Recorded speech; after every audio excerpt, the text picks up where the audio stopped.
কুরবানির সাথে আকিকা দেওয়া যাবে, কিন্তু আমি সবসময় বলে থাকি, সচরাচর বলে থাকি, এবং আমি আমার পরিবারের যে বাচ্চাদের যে আকিকা দিয়েছি সেটা আমি আমার রাসূলের দেখানো পথ অনুযায়ী দিয়েছি।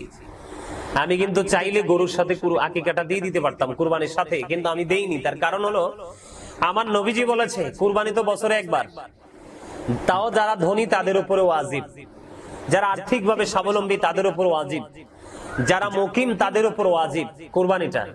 হ্যাঁ, কিন্তু আমার নবীজি যেহেতু বলেছে, কারণ বছরে আমাদের মাঝে অনেক সন্তান পৃথিবীতে আসে না? আমার রাসূল যেহেতু বলেছে 7 দিনে মাথার চুল ফালাইবা, নাম রাখবা, আর কন্যা সন্তান হলে 1 বছরের একটা ছাগল দিয়ে একটা আকিকা করে দিবা, আর পুত্র সন্তান হলে 1 বছরের 2টা ছাগল দিয়ে আকিকা করে দিবা। সুবহানাল্লাহ। এজন্য আমাকে যদি কেউ প্রশ্ন করে যে হুজুর দেওয়া যাবে না, আমি বলছি যাবে, দিতে পারবেন, কিন্তু সবচেয়ে সুন্দর হলো আমার নবীজি যে রাস্তাটা দেখিয়েছে সেটাই পালন করা আমাদের জন্য কি উচিত। এটাই হলো সুন্নাহ, এটাই হলো সুন্দর, এটাকে বলে সৌন্দর্য ইসলামের। আমরা যখন অমান্য করব তখনই কিন্তু আমাদের সব সাইড দিয়ে আমাদের প্রতিকূল অবস্থা সৃষ্টি হয়ে যাবে। আবার আরেকটা বিষয় হলো, আমরা যে কুরবানি পশুটা জবাই করি, জবাইয়ের ক্ষেত্রে কিন্তু পশুকে কষ্ট দেওয়া যাবে না। পশুকে কি করা যাবে না? আর পশুকে কষ্ট দেওয়া যাবে না। জীবিত অবস্থায় চেঁচিয়ে, আমাদের দেশে দেখা যায় জীবিত অবস্থায় চেঁচিয়ে এক জায়গা থেকে আরেক জায়গায় স্থানান্তর করা হয়, এটাও করা যাবে না। অতীব দুর্বল ছুরি, যেটা ধারালো নয়, এইরকম ছুরি দিয়ে পশু জবাই করা যাবে না। কথা কি বুঝে আসছে? এগুলো কি করা যাবে না? করা যাবে না। আরেকটা বিষয় হলো, পশু জবাই করার সময় বিসমিল্লাহি আল্লাহু আকবার বলতে ভুলা যাবে না। বিসমিল্লাহি আল্লাহু আকবার বলে পশুর গলায় কি করতে হবে?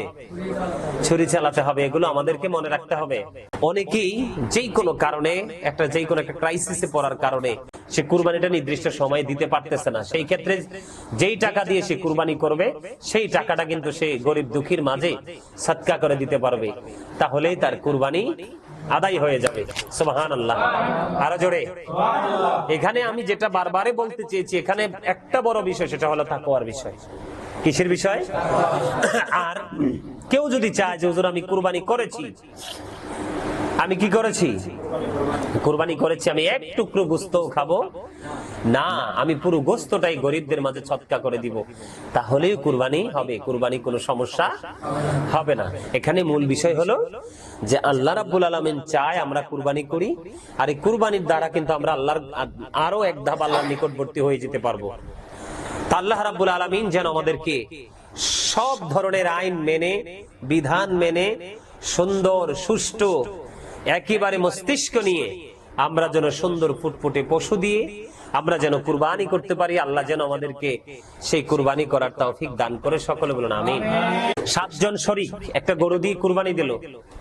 এখন 7 জনে কুরবানি দেওয়ার পরে গরুর গোশতটাকে, পুরো গোশতটাকে 8টা ভাগ করলো। গত বছরও নাকি আমাদের এলাকাতে এরকম করছে, কোন হুজুর নাকি ফতোয়া দিছে। কি দিছে? আপনি আমরা তো গায়ের জোরে যা ইচ্ছা তাই করতে পারি না? কিন্তু আসলে পরিপূর্ণ সহি শুদ্ধ পন্থায় সেটা হলো কিনা, সেটাই হলো দেখার বিষয়।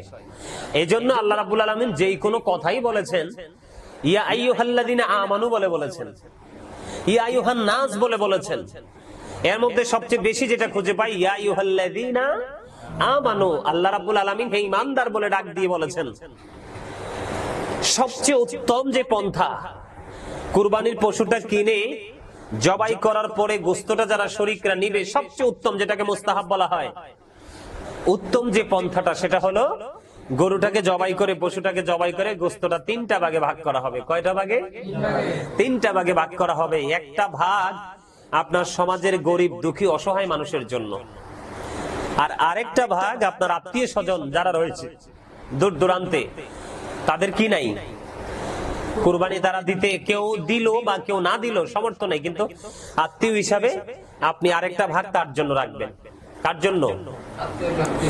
তার জন্য রাখবেন। আর একটা ভাগ, যেমন 7 জনে যদি কুরবানি দেন, একটা ভাগ 7 জনে মিলে ভাগ করে নেবেন। সুবহানাল্লাহ। এটা হলো সবচেয়ে উত্তম পদ্ধতি। কি গোস্তটা কি করতে হবে?